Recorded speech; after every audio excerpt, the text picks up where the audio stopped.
আরিফনের কথা বাংলাদেশের বাউলরা বুঝে না। বাউলরা বুঝবো কিভাবে? আমি সিঙ্গাপুরে যাই, আমি সিভিল ইঞ্জিনিয়ার সিঙ্গাপুরে, আমি নিজেই বুঝি না কথা কি বলে, উচ্চারণ কি করে আমি নিজে বুঝি। ওনার দোষ নাই, উনি যে বলছে যে আমার কথা বোঝার ক্ষমতা বাউলদের নাই, একদম কারেক্ট কথা বলছি। আমি নিজেও বুঝি না, উনি বুঝি কিনা আমি জানি। এটা উনি ভুল করে না, আমার কথা আমি বলতাম আবার আমি ভুল করে রাখছি সবগুলো কথা বলতাম, কিন্তু বললাম আমার বাসা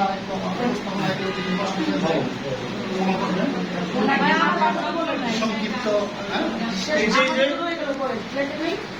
তোমার তো লেখছি এই বিষয়ে বলে তোমার এই তোমার এই